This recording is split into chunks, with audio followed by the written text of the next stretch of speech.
mereka diundang, sosialisasi, terus tanda tangan gitu, dinyatakan itu sebagai persetujuan. Padahal itu cuma daftar hadir doang gitu. Cara berpikir korporasi gitu, itu harus sudah terbuka gitu.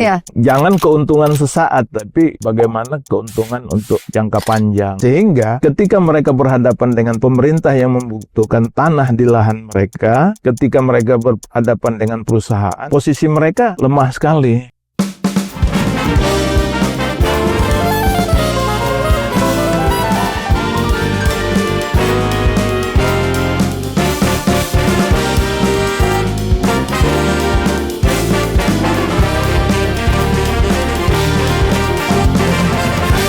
Selamat datang kembali ke podcast Bincang Hijau, sebuah persembahan dari Center for Environmental Law and Climate Justice Fakultas Hukum Universitas Indonesia.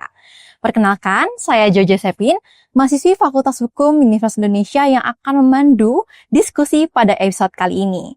Dan seperti biasa, episode kali ini akan membahas terkait dengan hukum lingkungan dan kebijakan lingkungan, tapi mungkin lebih istimewa dalam episode kali ini kita akan membahas dari aspek hak asasi manusianya, yaitu pada topik bertajuk hak atas energi dan HAM. Topik ini akan membahas terkait dengan energi sebagai hak dasar manusia yang perlu untuk dipenuhi, dan hal ini perlu untuk dijamin oleh para pemangku kebijakan di sektor energi. Untuk membahas topik kali ini tentunya kita ditemani oleh narasumber yang juga spesial, yaitu Komisioner Komnas HAM RI di tahun 2022 sampai dengan 2027. Beliau adalah Bapak Dr. Abdul Haris Semendawai SHLM. Selamat datang Bapak. Selamat siang juga Mbak Joya. Ya. Bapak kabarnya baik ya? Alhamdulillah sehat ya. Baik. Pak Dawai juga di sini adalah Komisioner Bidang Pendidikan dan Penyuluhan ya. Jadi mungkin nanti kita akan membahas topik-topik hukum lingkungan terutama dalam pengelolaan energi dan juga HAM. Oke, mungkin pertama-tama kita perlu untuk menyamakan perspektif dulu Pak. Kira-kira bagaimana sih kaitan antara hak asasi manusia dan juga energi? Jadi kalau kita pelajari dengan mendalam ya, itu kaitannya sangat erat. Setidaknya dua aspek. Jadi aspek yang pertama itu dalam rangka pemenuhan hak asasi manusia. Jadi dengan adanya energi kemudian bisa membantu pemenuhan hak-hak yang lain. Hak untuk mendapatkan misalnya pendidikan, dalam hal pekerjaan juga akan sangat dibantu dengan keberadaan energi, misalnya salah satunya listrik gitu ya. Jadi tanpa listrik, tanpa energi mungkin akan sulit pemenuhan hak atas tadi pekerjaan, pendidikan, kesehatan dan lain sebagainya. Jadi itu satu sisi. Jadi keberadaan energi itu penting untuk pemenuhan hak asasi manusia. Tetapi di sisi lain, energi ini kalau tidak dikelola dengan baik, maka bisa terjadi pelanggaran hak asasi manusia. Misalnya ketika membuka lahan ya untuk membangun pabrik atau apa istilahnya itu, factory-nya itu bisa jadi menggusur masyarakat, atau ketika beroperasi bisa jadi terjadi pencemaran lingkungan. Jadi bisa menggusur, mengambil alih tanah, mencemari lingkungan dan lain sebagainya, dan tentunya itu merupakan pelanggaran hak asasi manusia. Nah, jadi energi di satu sisi penting dibutuhkan, tapi di sisi lain pengelolaannya juga harus baik sehingga kemaslahatan energi itu betul-betul bisa terjaga gitu loh ya, tidak merugikan masyarakat gitu. Ya, jadi memang untuk mendapatkan hak asasi yang lain itu butuh juga nih energi untuk mendukung hal tersebut ya Pak. Dan memang energi ini udah jadi basic needs ya bagi masyarakat. Tapi sampai dengan sekarang kita masih menemukan terdapat sejumlah daerah dan juga kelompok masyarakat yang belum tersentuh nih Pak sama energi terutama listrik gitu. Nah, di sini bagaimana peranan negara untuk bisa memastikan pemenuhan hak tersebut? Iya, jadi energi ini kan harus diberikan secara merata dan itu menjadi tanggung jawab negara untuk menyediakan. Jangan sampai terjadi ketidakadilan energi. Misalnya di Jawa gitu ya. Mungkin pasokan energinya hampir tidak terbatas. Oversupply Ya, malah ya, Pak. oversupply. Contoh misalnya saya tinggal di Depok nih, dekat sebelah nih. Hampir nggak pernah mati lampu kita. Dalam waktu sekian tahun itu hampir. Jadi semua kebutuhan energinya terpenuhi. Tetapi di sisi lain, masyarakat yang jauh, apalagi di pulau-pulau kecil, terpencil, di Aceh misalnya, di provinsinya saja, di kota provinsinya saja, seringkali listrik biarpet. Artinya kadang mati, kadang hidup gitu kan. Nah, dan itu sangat mengganggu. Kenapa? Karena energi kan digunakan juga untuk selain bekerja, pendidikan, kesehatan, juga untuk komunikasi. Jadi komunikasi kemudian terhambat. Akses terhadap informasi juga terhambat juga. Nah, sehingga keadilan energi itu menjadi tanggung jawab pemerintah untuk membuat pemerataan. Maka kemudian seringkali pemerintah itu mencoba untuk membangun jaringan yang misalnya Jawa Bali ya gitu kan. Misalnya sumbernya dari satu waduk tertentu, pembangkit listrik tertentu gitu. Untuk bisa memberikan listrik kepada kawasan yang jauh. Tapi lagi-lagi teman-teman masyarakat di sekitar waduk itu, tempat sumber energinya, kadang-kadang mendapat dampak negatifnya untuk bisa menghidupi, memberikan listrik ke daerah lain gitu loh. Nah, jadi yang seperti ini bukannya artinya keadilan energi itu penting, tapi sekali lagi meminimalisasi dampak negatif terhadap masyarakat, apalagi mereka yang mendukung ya, sehingga energi itu bisa tersedia. Itu juga harus diperhatikan gitu. Iya nih Pak, karena memang ketika melakukan proyek pembangunan energi itu ada potensi terjadinya pelanggaran HAM juga betul, gitu ya. Ya. Dan sebenarnya dalam hukum lingkungan itu kita mengenal namanya hak prosedural, hak untuk mendapatkan informasi, hak untuk turut serta dalam membuat keputusan, dan juga hak untuk mendapatkan akses keadilan. Nah, dalam hal ini ketika terjadi pembangunan proyek energi misalnya PLTU seperti itu, kira-kira peranan masyarakat ini ada di mana ya Pak? Jadi yang pertama ya, masyarakat itu kan harusnya diajak berdiskusi, diajak berdialog gitu ya. Itu jadi masyarakat ini mengetahui, terinformasikan dengan baik bahwa di daerahnya akan dibangun suatu pembangkit listrik misalnya contoh. Jadi masyarakat harus diberitahukan. Kemudian mungkin dampak-dampak apa yang akan muncul itu juga diinformasikan. Dan juga terkait dengan misalnya kalau ada ternyata berimplikasi pada hilangnya hak mereka, juga harus ada persetujuan dari mereka. Jadi makanya ada prinsip pre-prior informed consent kan gitu, FPIC gitu ya. Nah, itu penting sekali untuk dilaksanakan prinsip itu. Baik kepada terutama untuk kelompok-kelompok rentan. Apakah itu perempuan, masyarakat adat, anak-anak, ini juga mereka perlu diinformasikan dengan baik gitu loh. Karena biasanya mereka inilah yang sangat rentan memperoleh dampak atau merasakan dampak akibat pembangunan tersebut. Dan pengalaman kita selama ini ketika prinsip ini dilanggar, implikasinya udah jelas, di ujungnya pasti akan terjadi pelanggaran hak asasi manusia gitu. Apalagi kalau mereka sama sekali tidak pernah diajak bicara, jadi partisipasi bermakna itu juga sangat penting ya. Jadi mereka dan dalam menentukan keputusan mereka juga dilibatkan dari awal, bahkan bagaimana mengatasi misalnya dampak-dampak negatif masyarakat juga dilibatkan, mungkin akan berbeda ceritanya kalau itu sepenuhnya seolah-olah hanya ditangani oleh pemerintah, masyarakat ya udah kalian nggak perlu cawe-cawe misalnya, nggak perlu ikut-ikutan, semua ini sudah dikelola pemerintah, padahal dampaknya dirasakan masyarakat. Maka kemudian muncul demo, unjuk rasa, bahkan ada ada perlawanan-perlawanan, baik perlawanan secara hukum maupun dengan berbagai cara yang lain gitu. Itu kan akan muncul. Kenapa? Karena tadi sejak awal ketika akan dibangun pembangkit listrik itu tidak diajak ngobrol dengan baik gitu. Baik Pak, sebenarnya ini emang banyak ya aktornya terutama pemerintah sudah pasti, tapi juga ada di sisi perusahaan. Perusahaan itu ketika membuat suatu project, maka dia akan mendapatkan perizinan. Nah, proses perizinan ini biasanya kalau untuk mungkin tenaga listrikan tentunya ada AMDAL-nya.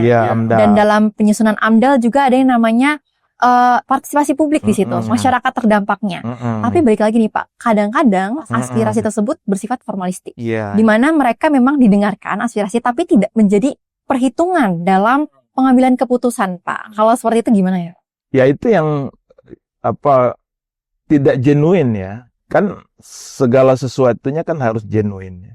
Jadi misalnya perusahaan-perusahaan atau korporasi yang bergerak di sektor, salah satunya di sektor energi ini, kan mereka harus dalam melakukan operasional perusahaannya, itu kan tetap tunduk patuh pada hak asasi manusia, standar-standar hak asasi manusia.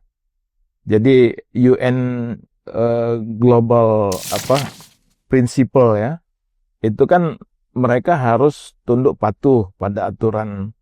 Kemudian yang kedua, mereka memastikan bahwa tidak terjadi pelanggaran.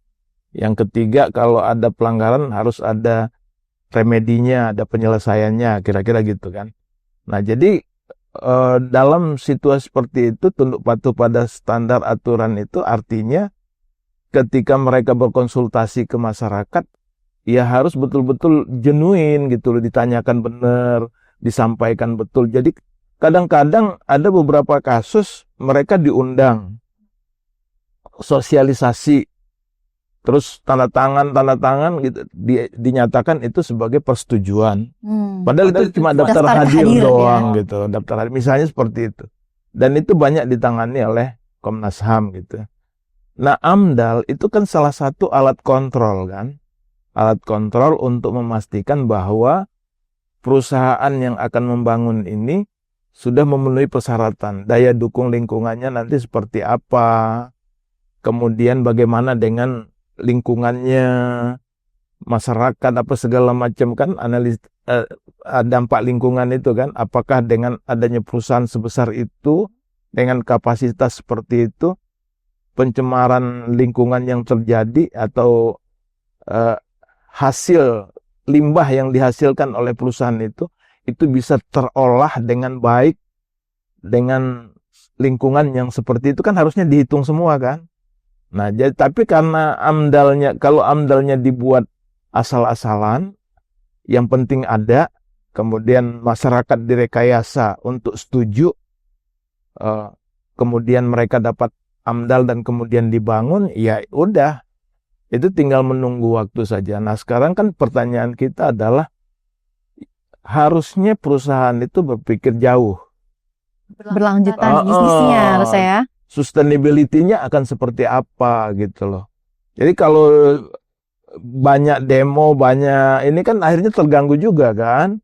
Banyak keberatan dan masyarakat pun lebih dirugikan lagi kan dengan keberadaan perusahaan itu. Nah, bagaimana ini membangun hubungan yang simbiosis gitu loh, yang saling menguntungkan antara perusahaan energi tadi dengan masyarakat yang ada di sekitar.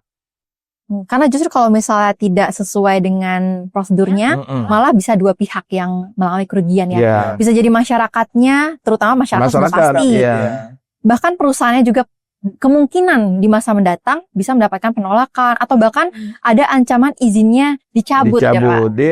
Iya, jadi waktu itu saya sempat melakukan beberapa riset ya Pak di PLTU Jati A di Bandung. Jadi AMDAL-nya itu tidak menghitung potensi terjadinya perubahan iklim dan itu digugat oleh masyarakatnya, akhirnya izinnya itu dibatalkan. Nah, itu kan dan itu ya. Padahal kan kalau kita lihat kan berapa banyak investasi yang sudah ditanam di situ. Betul. Belum tentu sudah break even point kan. Belum tentu udah kembali modal gitu. Tapi karena banyaknya demo, tuntutan yang nggak habis-habis, karena memang real kan masyarakat merasa dirugikan, ya akhirnya perusahaan juga yang kena dampaknya gitu loh. Jadi makanya harus sudah mulai open minded gitu ya. Jadi cara berpikir Hijau gitu. korporasi itu harus sudah terbuka gitu. Iya. Jangan keuntungan sesaat, tapi bagaimana keuntungan untuk jangka panjang gitu. Jadi memang proses untuk bisa memastikan dari sejak awal proses perizinan gitu ya, keterlibatan masyarakat itu penting sekali karena nantinya itu bisa berpengaruh terhadap keberlangsungan usahanya. Kalau misalnya izinnya dicabut, pasti itu yang akan paling berdampak ya bagi perusahaan itu. Mungkin seperti hukuman mati gitu ya, ketika izinnya dicabut. Dan itu juga dilema kan. Di satu sisi korporasi kan rugi, tetapi di sisi lain para pekerjanya juga Betul. kehilangan PHK sumber mata pencaharian lagi kan. Jadi hak atas pekerjaan juga terganggu. Jadi sebenarnya dasarnya ini banyak banget gitu loh betul. implikasi yang muncul ya. Kalau pembangunannya itu tidak dimulai dari memenuhi standar yang sudah ditentukan gitu. Oke. Mungkin ini kita akan geser ke pembicaraan mengenai tahap pelaksanaannya, di mana ketika pembangunan PLTU itu pasti ada atau pembangkit listrik apapun ya, pasti akan ada pengadaan tanahnya, di mana dimungkinkan di sekitar PLTU tersebut adalah rumah-rumah milik warga ataupun masyarakat atau bahkan milik masyarakat hukum adat nih. Di mana caranya untuk memastikan bahwa pemberian ganti rugi yang layak, Pak, karena beberapa masyarakat di desa itu tidak punya sertifikat yang seperti kita di kota ada SHM, HGB, HGU itu tidak semuanya punya, tapi bisa jadi dia yang mungkin pakai girik letter C gitu-gitu. Kalau dari Bapak gimana? Jadi kalau saya melihat memang sejak awal posisi masyarakat adat itu sudah dilemahkan. Kenapa saya katakan dilemahkan? Karena masyarakat adat itu dipaksa untuk mengikuti hukum formil yang ada gitu loh. Padahal mereka ini kan dasarnya hukum adat dan dipaksa untuk jadi nggak kompatibel. Jadi sehingga kemudian masyarakat adat ini dirugikan. Nah, contoh misalnya syarat formilnya kalau seorang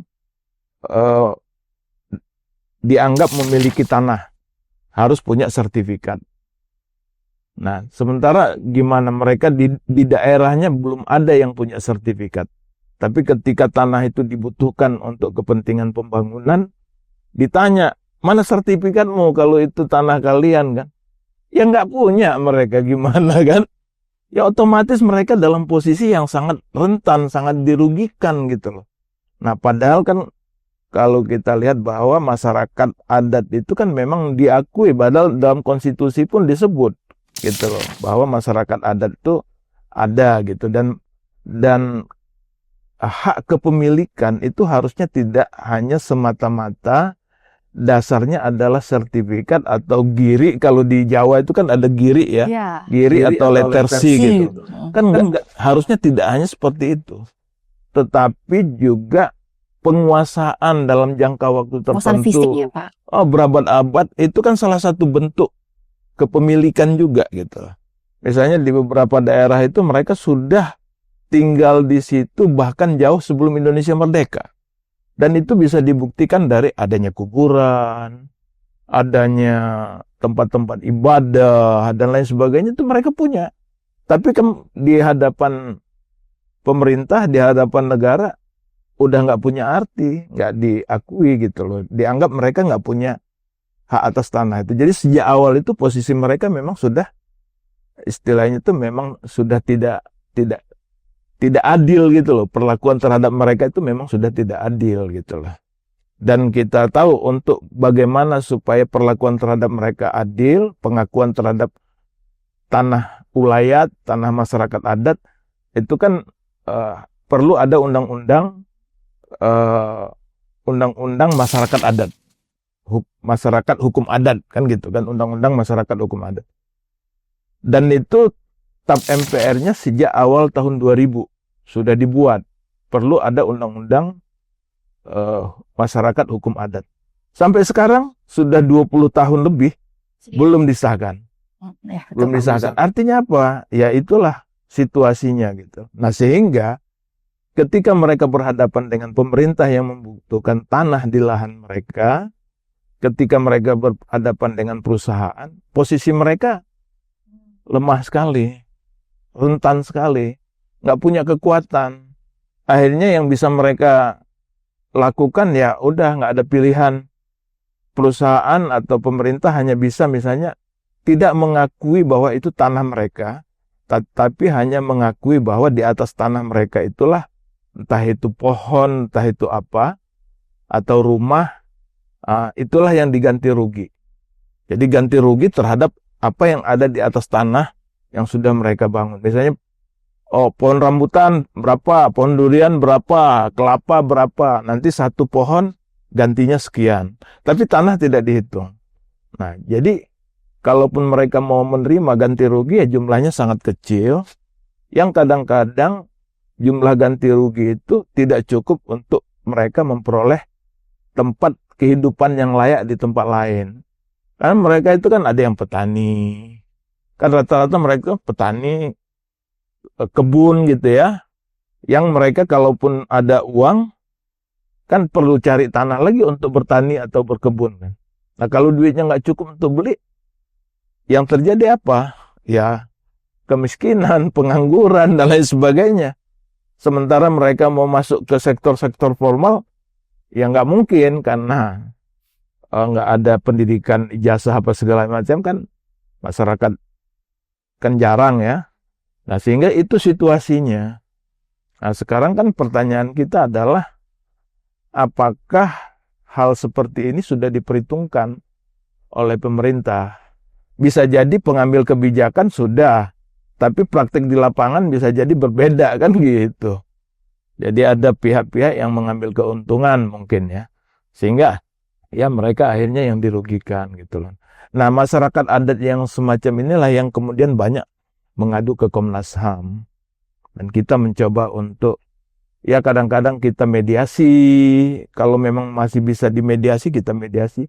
Tapi kalau tidak, ya penyelesaian lewat gugatan, mereka mengajukan gugatan, besar kemungkinan mereka kalah. Besar kemungkinan. Selain kosnya mahal ya. Karena kan harus di kota dan lain sebagainya. Itu kan pengadilan kan ada di kota. Nah, kan seperti aksesnya itu. pun sudah sulit ya? Iya, aksesnya pun sulit. Itu situasinya gitu. Jadi, maka kemudian banyak masyarakat adat yang bertanya-tanya, dan itu yang disampaikan juga ke Komnas, sebenarnya untuk apa pembangunan itu? Kalau kemudian pembangunan itu malah menyingkirkan mereka dari lingkungan di mana mereka selama ini tinggal, di mana lingkungan itu tempat mereka menggantungkan kehidupannya kan gitu. Akhirnya mereka harus pindah, mungkin harus ke kota atau ke tempat lain. Dan situasinya bukan lebih baik, malah jadi jatuh miskin misalnya. Harusnya perusahaan yang membangun suatu proyek daerah itu memberikan kemanfaatan ya Pak kepada masyarakat sekitar. Betul. Kayak misal harusnya kan ada CSR ataupun proyek-proyek lainnya yang sebenarnya bisa menjadi tunjangan gitu bagi masyarakat sekitar yang memang ketika tanahnya pun digunakan, itu pertama mendapatkan ganti rugi yang layak, yang kedua juga ada gantinya atas mata pencarian mereka. Dan sebenarnya gini, sebenarnya CSR itu pun nggak cukup. Karena CSR itu hanya sesaat ya, dan insidental gitu ya. Tapi kebutuhan hari-hari mereka itu kan day to day gitu loh, memenuhi kebutuhan hidupnya, sehingga harus dibuka ruang gitu loh, misalnya untuk masyarakat yang terdampak akibat pembangunan itu disediakan lapangan kerja. Kalau misalnya mereka buruh misalnya, ada direkrut aja sebagai buruh di situ, sehingga mereka juga bisa tetap hidup. Jadi tapi kan yang muncul dan biasanya terjadi di berbagai tempat itu, malah lapangan kerja yang ada bukan untuk diisi oleh masyarakat setempat, tapi diisi oleh para pendatang. Maka kemudian muncul konflik sosial lagi di situ. Nah, jadi ini yang sebenarnya yang perlu kita benahi ya. Baik Pak. Jadi sebenarnya memang masyarakat ini jadi tidak punya pilihan. Mereka pun mau menggugat sulit ya, aksesnya jauh, biaya mahal, kemungkinan menangnya pun sangat kecil, dan kemudian mereka seperti tidak punya cara lain. Makanya banyak kejadian konflik sosial seperti yang tadi Bapak sampaikan, berupa demo ataupun aksi anarkis. Nah, dan ternyata dalam tataran normatif kita, itu pun memberikan ruang adanya kriminalisasi terhadap masyarakat. Kalau misalnya di compare nih ada pasal 66 UU PPLH Pak, yaitu bagi masyarakat yang memperjuangkan hak atas lingkungan hidupnya itu tidak boleh digugat secara perdata maupun dituntut secara pidana. Tapi ada juga Pak di pasal 162 Undang-Undang Minerba, siapapun atau setiap orang yang menghalang-halangi aktivitas tambang itu dapat dipidana atau bahkan dikasih denda gitu.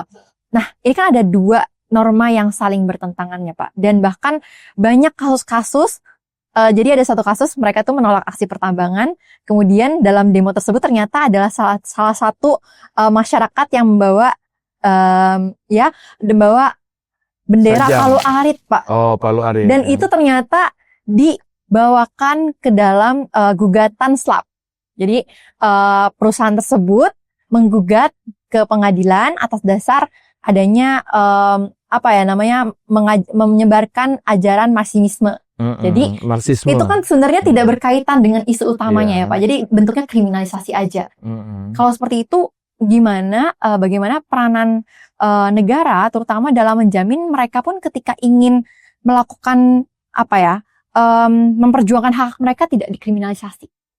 Jadi memang gini, kriminalisasi itu kan salah satu cara yang digunakan untuk istilahnya itu mengecilkan perjuangan masyarakat, kan gitu. Maka salah satu cara adalah kriminalisasi. Bahkan ada juga yang digugat SLAP itu kan, SLAP itu kan mengajukan gugatan untuk mencegah mereka mengangkat isu-isu dari konflik antara masyarakat dengan perusahaan. Misalnya, memang sengaja diciptakan seperti itu. Maka kan anti-SLAP-nya itu kan yang pasal 66 itu kan. Nah, jadi sebenarnya kalau kita lihat situasi seperti itu, kalau ada konflik antara masyarakat dengan perusahaan, posisi kepolisian itu di mana? Nah, jadi kepolisian kan harusnya dalam posisi di tengah. Jadi dia nggak bisa menjadi alat perusahaan atau alat pemerintah.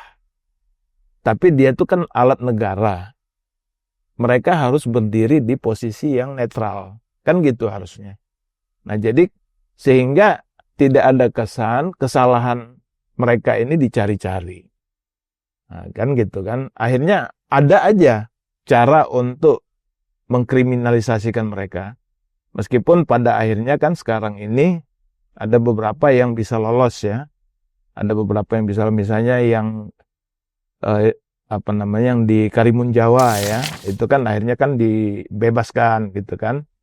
Nah, jadi kriminalisasi ini salah satu persoalan yang memang sedang kita hadapi. Inilah yang seringkali diistilahkan menggunakan hukum gitu ya. Jadi menggunakan hukum untuk melindungi kepentingan jahatnya.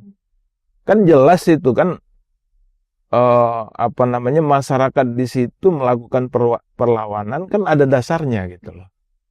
Nah, harusnya persoalan ini dulu yang diselesaikan. Bukan dengan cara karena persoalan mereka belum terselesaikan tapi perusahaan istilahnya itu menyampingkan atau tidak menghiraukan persoalan yang mereka hadapi. Kan akhirnya kan mereka bereaksi terus kan. Dengan berbagai cara kan. Nah, kenapa? Karena salurannya itu nggak ada bagi mereka untuk menuntut. Sepertinya sudah tertutup gitu. Nah, tapi kemudian ini yang digunakan oleh pihak penegak hukum, ini yang digunakan untuk malah menyerang mereka, bukan untuk menyelesaikan masalahnya gitu loh. Nah, ini yang menurut saya harus dikembalikan lagi nih. Relnya itu harus dikembalikan lagi gitu loh. Bahwa yang namanya pihak kepolisian itu juga tidak boleh main berpihak gitu loh kepada salah satu. Ya, tadi apakah menggunakan undang-undang lingkungan hidup atau menggunakan undang-undang Minerba. Kan gitu kan? Nah, kalau kan protes itu muncul kan tidak ujug-ujug gitu, tidak tiba-tiba gitu, tapi ada dasarnya. Kan dilihat dulu dasarnya apa. Oh, ini sumbernya terjadi konflik sengketa lahan. Nah, harusnya sengketa lahannya dulu yang diselesaikan. Dibuka ruang, entah mediasi kayak apa kayak diselesaikan dulu. Kalau ini kan konfliknya tidak terselesaikan, tapi sampingannya yang justru diselesaikan. Jadi untuk mematikan gerakan masyarakat yang menuntut keadilan ini yang dimatikan gitu loh. Seolah-olah seperti itu jadinya. Bahkan kalaupun bebas itu akan tetap menghentikan kayak aksi protes mereka karena ada ketakutan. Iya. Misal bahkan untuk orang awam untuk diperiksa polisi oleh penyidik itu pasti kan suatu hal yang sangat menekan secara psikis ya Pak. Betul. Jadi memang harusnya ada upaya pencegahan nih Pak sebelum sampai dengan mereka disidang gitu. Jadi kira-kira kalau dari Bapak sendiri mungkin dari Komnas HAM untuk memitigasi hal tersebut dan upaya-upaya preventif apa yang bisa dilakukan Pak? Komnas mencegah penggunaan aparat ya dalam rangka konflik antara masyarakat dengan perusahaan. Kami sedang menyusun satu kajian ya. Penggunaan aparat dalam konflik-konflik tersebut. Yang menurut kami ada penyalahgunaan posisi nih. Harusnya dia bersifat netral tapi kemudian seolah-olah berpihak. Sehingga masyarakat yang dilemahkan. Gitu kan. Nah, ini bagaimana, ini kajian sedang berjalan, itu yang pertama. Yang kedua, ketika kasusnya itu masih berlangsung, misalnya ada proses peradilan, Komnas biasanya mengeluarkan istilahnya itu amicus curiae. Jadi kita memberikan cara pandang yang berbeda, yang berdasarkan hak asasi manusia dalam melihat persoalan itu.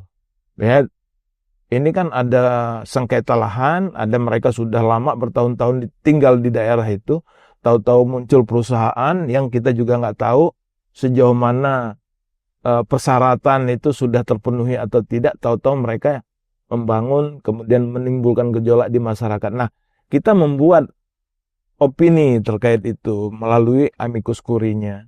Dalam beberapa kasus ternyata amicus curiae Komnas HAM itu direspon positif oleh misalnya penegak hukum, misalnya yang di Jepara, kemudian yang ini ya siapa namanya Haris Fathia gitu-gitu, itu kan lumayan. Dan ada beberapa kasus di Sumatera Utara juga dengan adanya amicus curiae tadi.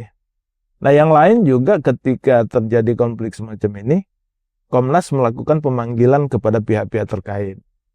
Misalnya ada kasus di Rempang misalnya, kita panggil tuh pihak-pihak terkait, menanyakan, menyampaikan apa yang seharusnya jadi rekomendasi kita apa terhadap kasus itu kita sampaikan. Nah, jadi kira-kira seperti itu. Jadi kan kita juga tidak ingin pembangunan yang dibuat oleh pemerintah itu hanya menguntungkan salah satu pihak. Karena pembangunan itu kan harusnya memberikan kemakmuran, kesejahteraan, dan keadilan bagi seluruh bangsa Indonesia. Bukan cuma pengusahanya, bukan cuma orang-orang kaya kan, tapi masyarakat di sekitar itu pun juga harus tetap mendapatkan keuntungan dari keberadaan perusahaan-perusahaan tersebut atau dari proyek-proyek tersebut gitu. Nah, Pak, kira-kira kalau misalnya memang Komnas HAM di Jakarta nih Pak, sedangkan banyak kasus-kasus yang terjadi di daerah gitu. Akses masyarakat untuk mendapatkan perlindungan ataupun pendampingan gitu dari Komnas HAM itu seperti apa? Jadi kalau kan Komnas selain di pusat ada juga di daerah ya. Ada beberapa daerah, ada 6. Kita punya perwakilan di Aceh, Sumatera Barat, Kalimantan Barat, Sulawesi Tengah, Ambon, dan Papua. Nah, tetapi selain itu, masyarakat bisa langsung mengajukan permohonannya ke Komnas HAM gitu. Dan bisa dengan berbagai cara. Jadi sebenarnya akses terhadap Komnas HAM ini cukup mudah sih. Tidak harus datang langsung ke Jakarta. Bisa juga lewat fax, lewat email, lewat aplikasi, dan lain sebagainya bisa dikontak ya. Komnas HAM bisa dikontak untuk menyampaikan pengaduan. Dan Komnas bisa menurunkan tim untuk melakukan pemantauan terhadap kasus-kasus yang muncul gitu. Nah, jadi sebenarnya dalam beberapa kasus sudah sering kita Komnas menurunkan timnya untuk ikut menyelesaikan permasalahan tersebut gitu. Baik, Pak. Mungkin saat ini juga sedang ada upaya untuk melakukan transisi energi menuju energi terbarukan yang lebih ramah lingkungan. Tujuannya baik ya Pak, karena mengingat sudah nyata ada dampak perubahan iklim, tapi ternyata proses shifting ini itu menimbulkan beberapa potensi terjadinya pelanggaran HAM juga, di mana ada kemungkinan bahwa tempat dibangunnya PLTU tersebut sudah ada kegiatan ekonomi yang tumbuh, tapi ketika PLTU tersebut harus di-shutdown ataupun diberhentikan operasinya, maka akan ada yang terdampak. Begitupun dengan nasib-nasib pekerjanya. Kemungkinan pekerjanya juga akan alih fungsi nih. Tadinya kan PLTU, dia bertahun-tahun kerja di PLTU, kemudian ada yang namanya pembangkit listrik tenaga surya atau tenaga air gitu, seperti itu. Jadi bagaimana upaya preventif tentunya untuk memastikan bahwa transisi energi ini juga tidak ada pelanggaran HAM di dalam. Ya, salah satunya saya kira khususnya yang terkait dengan ini pekerja ya. Misalnya mereka dibuka ruang untuk alih profesi misalnya dengan melakukan berbagai bentuk pelatihan-pelatihan dan mungkin ada modal usaha dan lain sebagainya bisa dilakukan. Bisa juga bagi keuntungan dari perusahaan yang sebelumnya yang mungkin sudah banyak keuntungan dikasih juga modal untuk mereka dan lain sebagainya, banyak hal ya. Banyak hal yang bisa dilakukan, tetapi juga tanggung jawab pemerintah karena ini kan proyek pemerintah ya. Dan menjadi tanggung jawab pemerintah, jadi penciptaan lapangan kerja ini juga penting dilakukan gitu loh. Dan sejak awal mungkin juga sudah diinformasikan kepada para pekerja peluang-peluang kerja yang mana yang mungkin tersedia yang bisa mereka lakukan. Jadi sebenarnya itu yang perlu didialogkan dan ada proses transisinya gitu. Jadi nggak ujuk-ujuk shutdown gitu kan, ditutup terus lah kok kita kehilangan pekerjaan nih. Bingung semua kan gitu. Tapi kalau memang sudah dari awal, karena kadang-kadang gini juga kan, pilihan-pilihan sulit itu memang harus dipikirkan oleh pemerintah untuk mencari solusi. Misalnya seperti perusahaan rokok kan gitu. Perusahaan rokok karena ini ya penentangan terhadap rokok itu semakin besar. Nah, tapi kemudian mereka beralasan, wah ini kalau kita tutup berapa ribu nih tenaga kerja kan gitu. Nah, itu yang harus, jadi bukan dengan menjustifikasi bahwa rokok harus tetap ada sehingga tenaga kerja tetap bisa bekerja di situ, bukan seperti itu kan. Sama seperti ini. Jadi tenaga fosil itu energi fosil kan mau tidak mau suatu saat juga akan habis. Selain juga fosil juga merusak gitu ya, merusak lingkungan. Nah, tapi mereka-mereka yang bergantung pekerjaannya pada perusahaan tersebut, ini gimana caranya harus dipikirkan betul untuk supaya mereka tidak kehilangan pekerjaan. Dan itu menjadi tanggung jawab, bukan hanya tanggung jawab pemerintah ya, tetapi juga tanggung jawab korporasinya juga gitu loh, untuk memikirkan itu gitu. Ya, dan kita bisa belajar dari beberapa negara yang sukses, mereka alih profesi mungkin atau memberikan keterampilan tertentu kepada pekerjanya sehingga mereka begitu ditutup, misalnya seperti di beberapa negara itu kan nuklir ya. Nah, itu kan mau tidak mau kan ditutup tuh tenaga nuklir, tapi kan pekerjanya kan tetap mereka bisa ya, tapi mungkin karena di luar negeri kan tempat bekerja kan lebih tersedia ya. Nah, jadi ini menurut saya penting untuk dipikirkan sehingga transisi energinya itu adil, bukan hanya untuk kita yang menikmati energi hijau gitu ya, tapi juga adil buat para pekerja dan juga untuk perusahaannya gitu.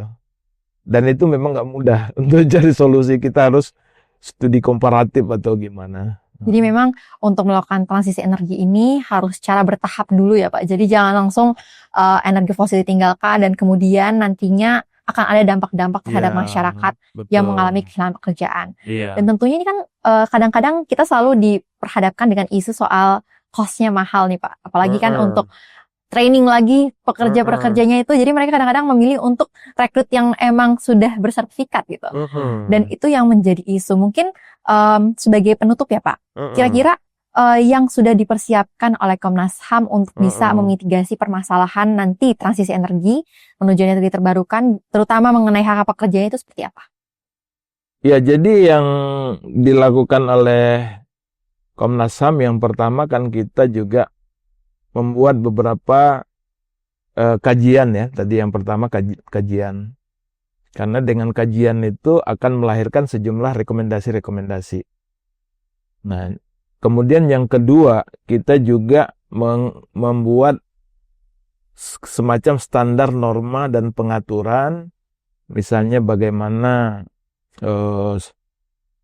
hak atas pekerjaan misalnya. Terkait hak atas pekerjaan kita ada standar norma pengaturan tentang hak atas pekerjaan. Standar norma terkait dengan lingkungan hidup yang sehat. Jadi standar norma itu diharapkan bisa menjadi acuan atau dijadikan acuan oleh pemerintah ketika mau mengambil suatu kebijakan atau membuat suatu aturan gitu. Kemudian juga rekomendasi-rekomendasi langsung kepada pihak-pihak tertentu yang menurut kita bisa berdampak pada kehidupan masyarakat dan juga berdampak pada apakah itu akan terjadinya pelanggaran HAM atau tidak dilaksanakannya tanggung jawab negara. Nah, jadi banyak hal yang sudah kita lakukan, bisa melalui pendidikan penyuluhan, bisa juga melalui tadi hasil kajian kita rekomendasikan, dan juga dengan kita mengadakan berbagai pertemuan-pertemuan dengan pihak-pihak terkait gitu. Baik, gitu, mungkin tadi pertanyaan terakhir ya Bapak. Iya. Terima kasih banyak Pak Dawai atas diskusinya. Iya. Dan dari diskusi yang tadi sudah berjalan, kita setidaknya mengumpulkan 3 poin utama nih.